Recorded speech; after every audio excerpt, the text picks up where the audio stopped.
Hello and welcome. It is 9 o'clock. It is the 21st day of April 2021. Pay your taxes. I am your grumpy guide to all things gaming, the OGGM. And it is time to check out what is going on in the exciting and strange world of crowdfunding / Kickstarter. How many products will we see this week that aren't 5th edition? Get the thing running because it's time to take a look at Kickstarter and see what Kickstarter / crowdfunding projects are coming to an end this month. If any of these sound interesting to you, this is your last chance to support them. So go to Kickstarter, look these up, and toss them a coin or two. They'll usually send you free swag, a PDF of the book, stickers, whatever. It depends, but Kickstarting and crowdfunding is a really good way to support small press. So, from Free League Publishing, we have Ruins of Symborium for 5th edition Dungeons & Dragons.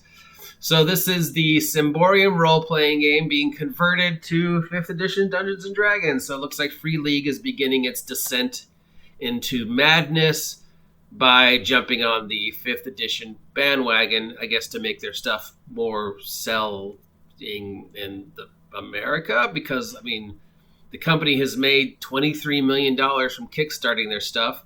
Their titles constantly win awards.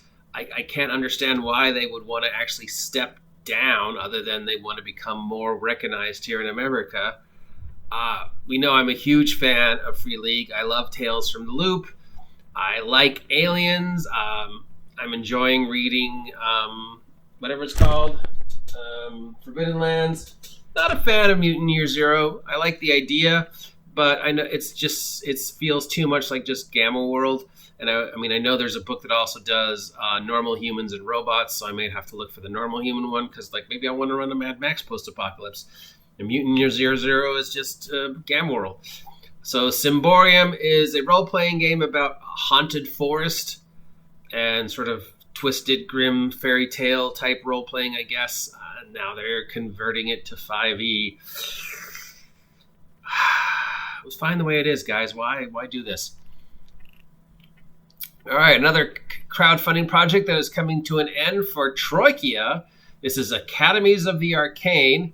It's a Harry Potter type setting for the very weird gonzo Troikia role-playing game.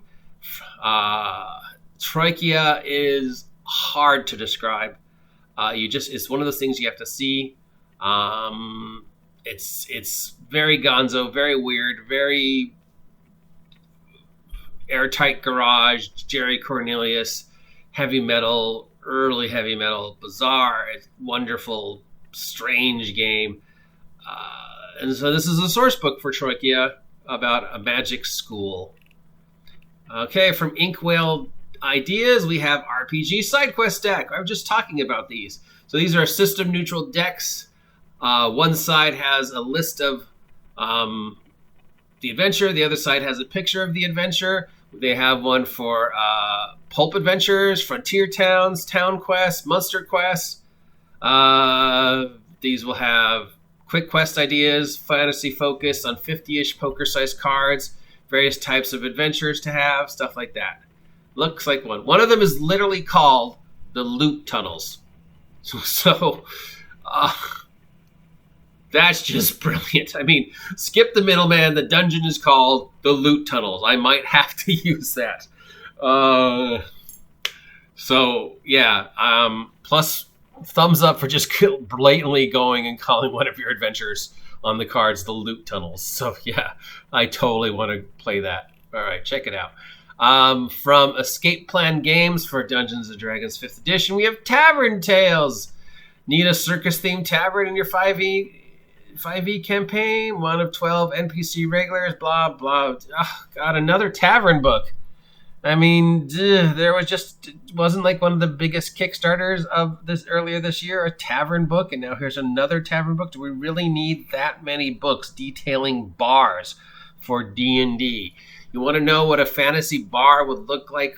Pick the most scummy, rundown, out of the way, sketchy bar in the town you live in. That is what a typical D&D bar would look like. From Soul Muppet Publishing, that's a great name for a company. Soul Muppet Publishing, we have Orbital Blues for Best Left Behind. Orbital Blues is a lo-fi space western role-playing game. Oh, I need some caffeine.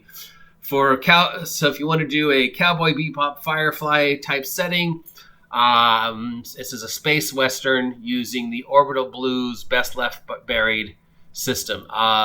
Interesting cover. The cover is a middle of nowhere neon sign I actually recognize that's on Route 66, and they have reconverted it to call it Orbital Blues, a space western RPG, because I guess the feeling that they're trying to get is Route 66 in space. It feels like Cowboy Bebop, Firefly, very lo-fi science western.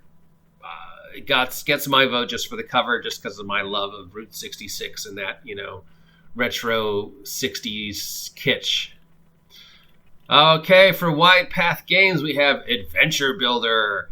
This is an original systems and all ages RPG. Gives you everything you need to get a family on board for, I guess, more of a fantasy, kid-friendly, family-friendly, board-gamey role-playing game.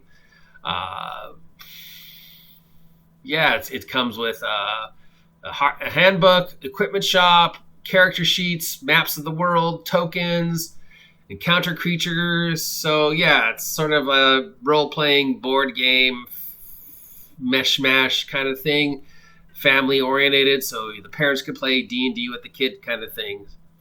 From Fable Antics, we have The Mysteries of Coral Cove for 5e. This is a Dungeons & Dragons 5th edition adventure involving water-based adventures.